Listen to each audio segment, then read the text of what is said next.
Welcome, everybody, to this edition of Like Nobody's Business. I'm Mary Beth Sewald, President and CEO of the Vegas Chamber.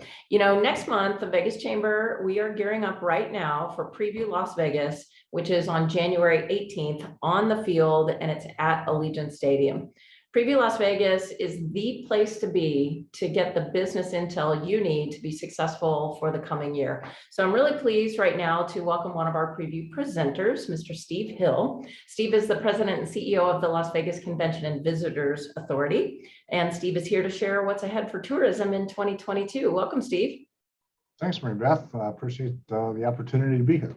Absolutely. Let's jump right into it. Things seem to be getting kind of back to normal.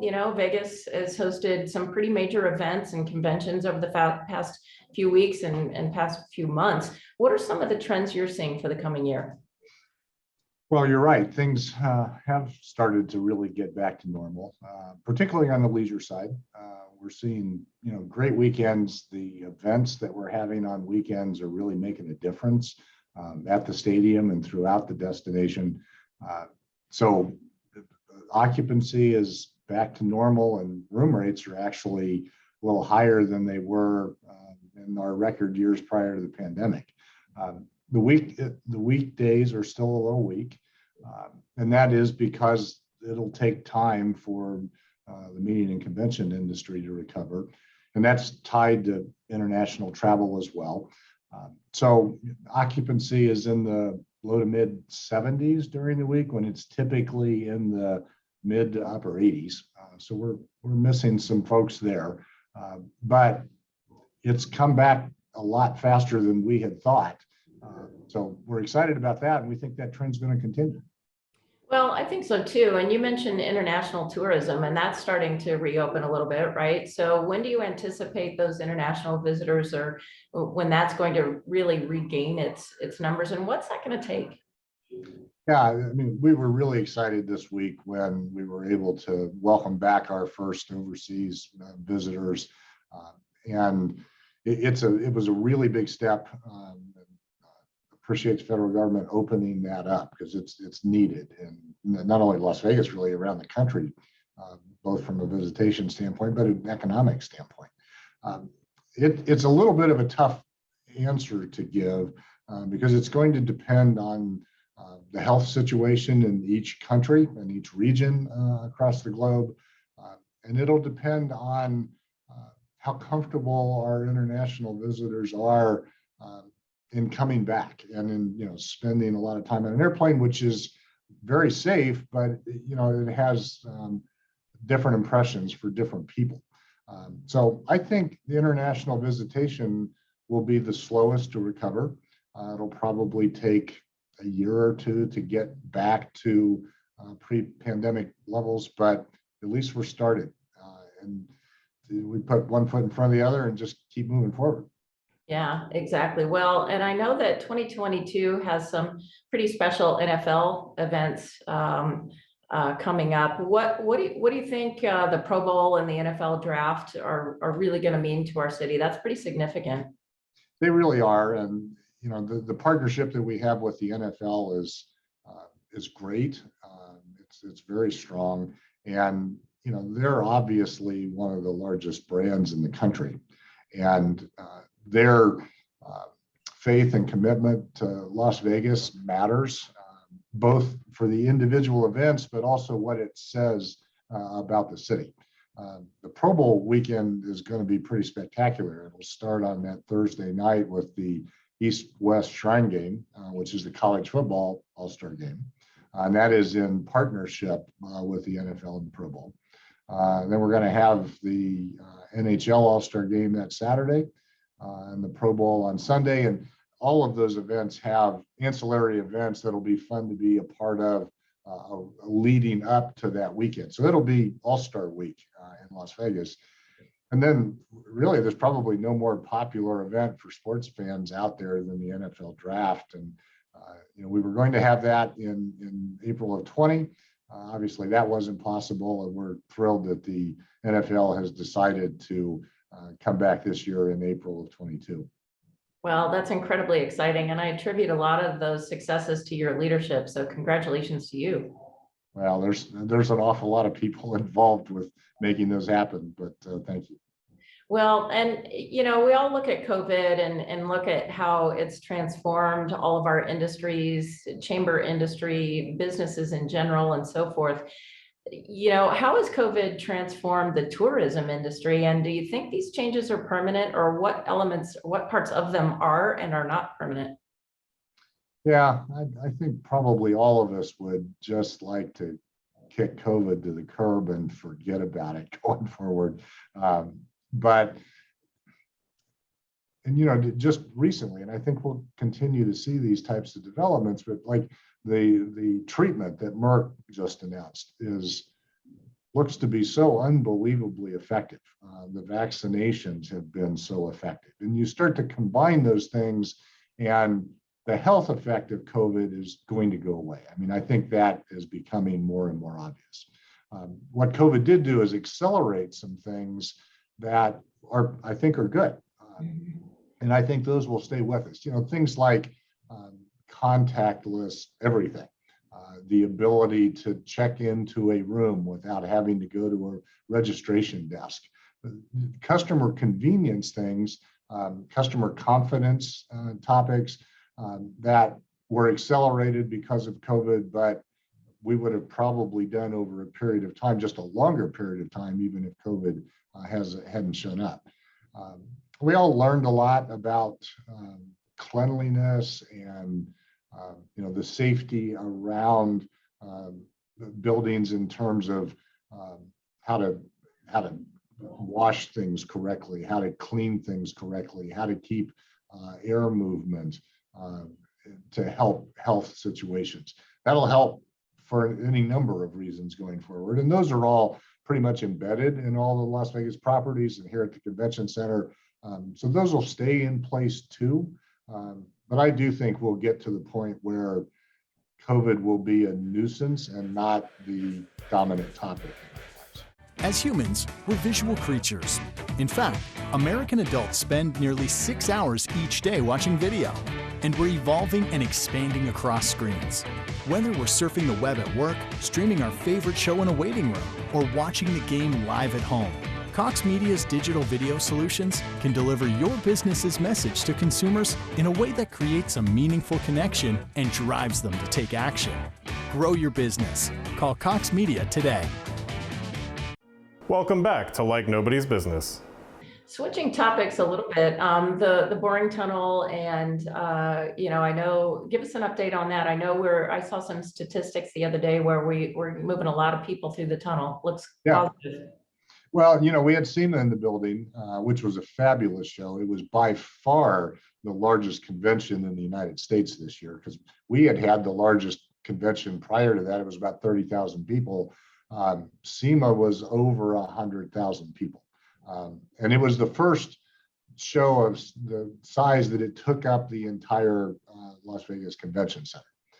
So it was the first test of the Boring Company Loop here on campus. And it passed with flying colors. The 3 peak days of the convention, we moved about 25,000 people through the loop system each day. It was really useful. And we just got scoring back. We asked, we survey after each show, and the loop system scored 4.9 out of 5. So basically as high as you can possibly score. So the customer experience was great. And then obviously, we really appreciate all the work that our county commissioners and the county staff put into allowing the system in the resort corridor to be approved about 3 weeks ago. So a lot of work ahead to make that happen, but we're excited to be able to do it. And I know the Boring Company is as well. And that's going to be a real difference maker for Las Vegas once it gets up and running. Well, you anticipated my next question. What's the timing of that throughout the resort corridor? Well, there are steps we have to go through to make sure that we know what's underground, draw and engineer the drawings so that we can turn those into the building department. And then the building department has to review those and issue a building permit. So that will take, plus or minus 9 months, maybe 12 months to get started. And so then once that happens, they can start construction. They'll do that in phases. And as those phases come online, once you connect another station, we'll be able to open up that section and start to use the system. So it's a little hard to tell right now how long it'll take to get that full system in place. I'd say plus or minus 4 or 5 years. But I think a year and a half, 2 years from now, we'll start to see some phases of the system be made available to our visitors and our workforce and members of the community. Well, and that's incredibly exciting on so many levels. There are a lot of exciting things in store for Las Vegas and Nevada over the next several years, but what are the maybe 1 or 2 things that excite you the most about what's in store for Vegas and the state for the coming years? Well, I don't think I can confine it to just 1 or 2. We've got obviously a couple of really major facilities that are going to come online, and it looks like in 2023. I'm thrilled to be able to go to the groundbreaking or the resumption of construction at Fontainebleau yesterday. That property is going to be a difference maker on the north end of the Strip, and it's a great location to partner with the convention center here. Our customers are super excited about that. The Sphere will open at right around the same time, and that's going to be just a remarkable entertainment complex, and we're really excited about that. I think we're going to have some pretty great events coming our way. This is still just the first year that the stadium has really been open for actual attendees. It's only been about 5 months since we've been able to do that.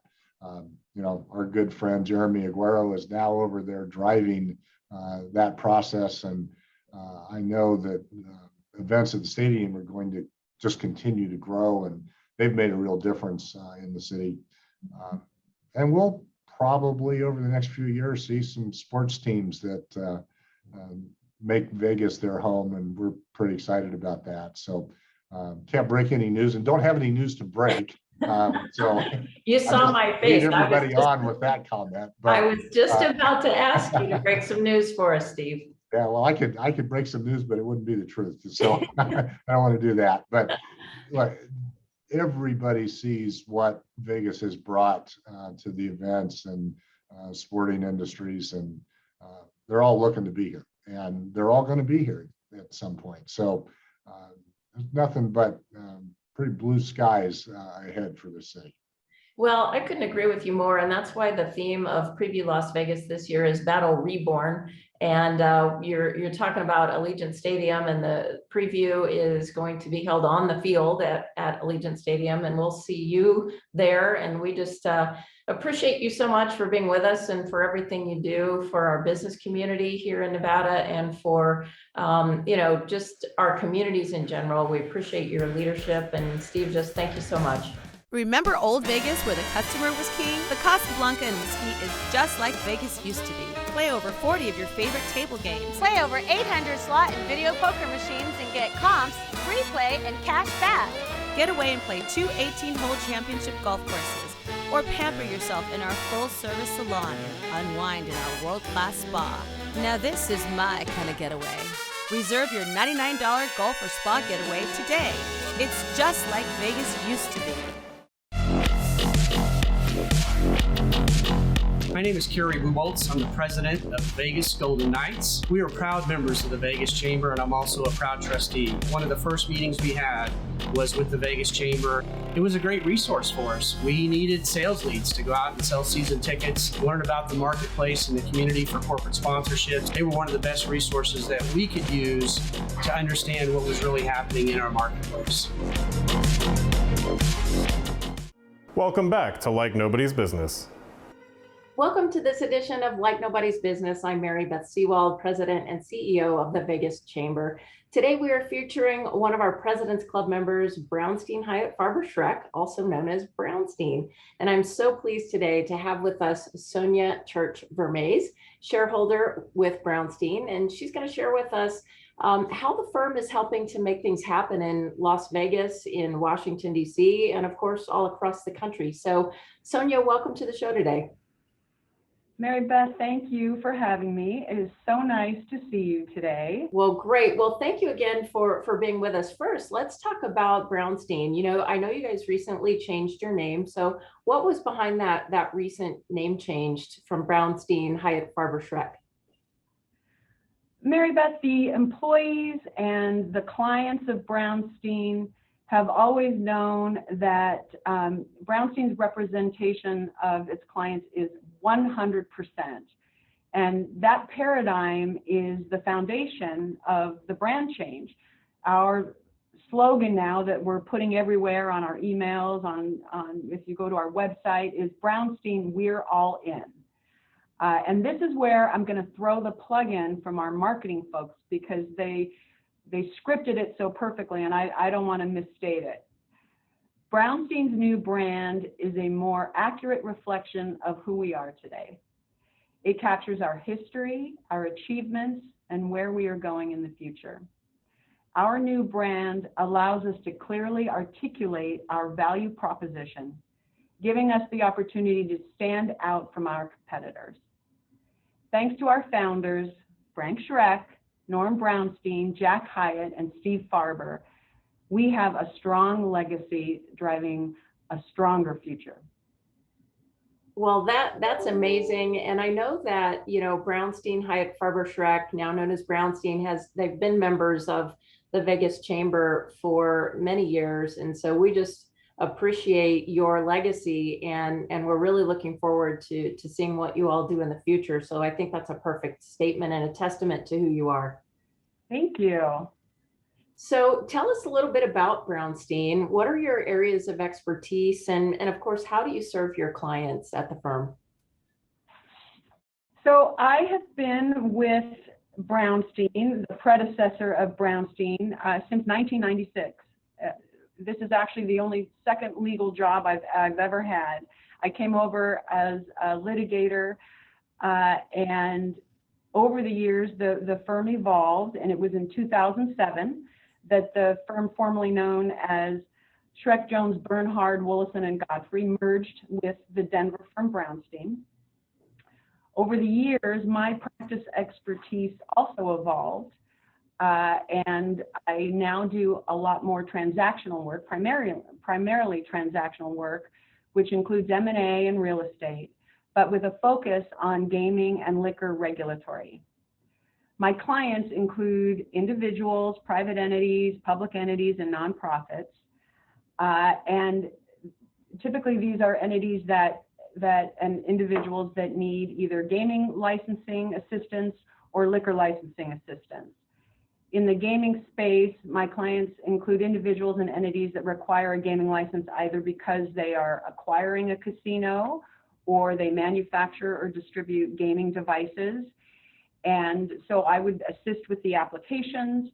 I liaise with the gaming investigative agents.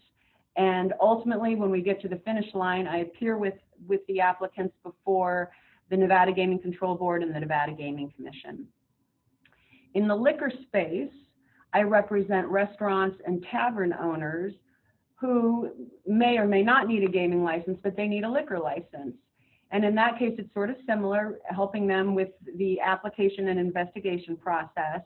And then when necessary, appearing before our local agencies, City of Las Vegas, City of Henderson, City of North Las Vegas, and of course, Clark County.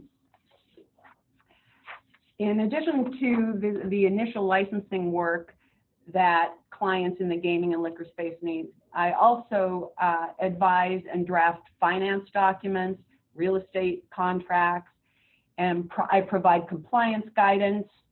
And then I also just help with general strategizing with the organizational structure and things along those lines.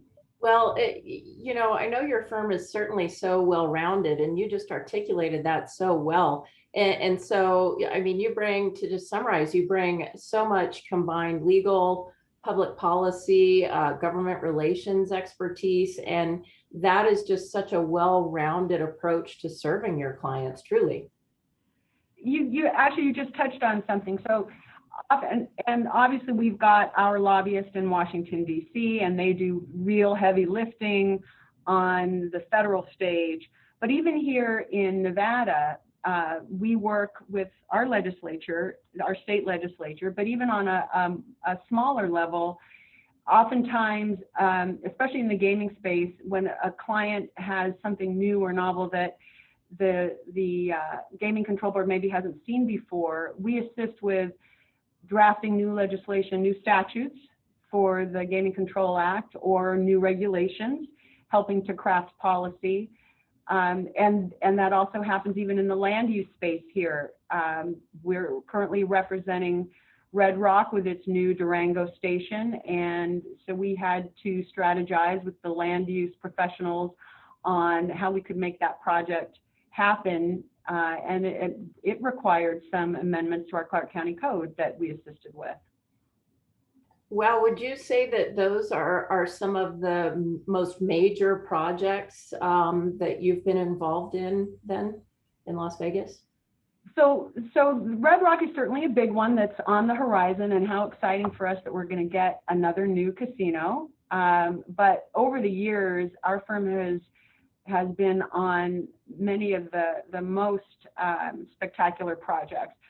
One of my very earliest experiences was back in, I think it was 2000, when Steve Wynn acquired the Desert Inn, which has its own evolution, right? But since that time, we've done so much more. We represent Phil Ruffin and assisted him with all of his gaming and licensing in connection with the Treasure Island and Circus Circus. We are currently representing Apollo Global Management with its acquisition of the Venetian, and with that being a big private equity company that has some very interesting structuring involved there, and some complex regulatory issues. We represent Caesars on all sorts of projects, including land use. We represent Dreamscapes right now. Dreamscapes acquired the Rio, and until they eventually are going to take over the licensing from Caesars, there's currently a lease with Caesars, they have ongoing questions regarding gaming regulatory and land use issues with that property. We represent the new owner of the Fontainebleau, and maybe this time that project is going to make it to the finish line, fingers crossed. So yeah, over the years, we've done just so many big high profile projects. And then we also do some of the smaller operator projects too. Just last year, I represented DeSimone Gaming in connection with its acquisition of the El Dorado from Boyd. And that has been completely rebranded now as the Pass at Water Street. And then you can get even smaller, again, to our smaller taverns and restaurants that also require gaming and liquor licensing. Well, and they're also proud members of the Chamber as well. So you certainly have no shortage of amazing projects that are keeping you busy, that's for sure. I also know that Brownstein is one of the most influential government affairs firms in Washington, D.C. And I know that you all have a great reputation for working on both sides of the aisle, which is something that the Vegas Chamber prides ourselves on doing as well. So what would you say are some of the biggest keys to your success in this area? Well, Mary Beth, this is another opportunity for me to use the scripting from our marketing folks, because they have a better handle on what's happening nationally in the firm and in Washington, D.C. So Brownstein offers clients a bipartisan team with full service lobbying, public policy, and legal representation that helps companies, associations, nonprofits, and other organizations interpret federal, state, and local government and agency actions, solve challenges, and seize opportunities. The firm's work includes traditional legal work, as I've sort of gone over today, legislative consulting, advocacy, policy development, public relations, political messaging, and representation in front of Congress, federal agencies, and regulatory bodies, including, as I've mentioned, the Nevada and local regulatory bodies. Brownstein's team offers comprehensive services at the federal, state, and local levels throughout the country. Well, Sonia, I just can't tell you how much we appreciate Brownstein and all of you there, your partnership. Of course, Ellen Schulhofer is a proud Vegas Chamber Board of Trustee, and she is just so engaged. And your firm just means so much to Las Vegas and Nevada. And we just can't thank you enough for your partnership and all you do on behalf of the state. So thank you. Well, thank you, Mary Beth. We're very proud to be here. All right. Well, very good. Well, Sonia, thank you again. And, we just look forward to seeing you again. And we'll have you back on the show soon. Fabulous. All right. Sounds good. Thank you so much for watching this edition of Like Nobody's Business. We'll be back right after this. Hello, my name is Becky. I am the owner and operator of the Beacon Center. We're a 2,200 square foot venue space located 1.6 miles from the Las Vegas Strip. If you're looking for a venue for a workshop, seminar, class, or even a birthday party, baby shower, or wedding, we would be a good fit. To get more information on how to make our space your space, contact us at www.thebeaconcenter.com. Welcome back to Like Nobody's Business. Thanks for watching. I'm Mary Beth Sewald.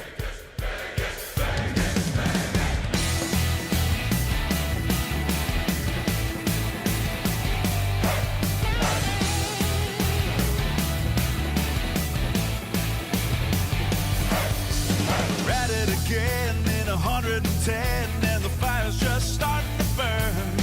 There ain't no keeping us down in this neon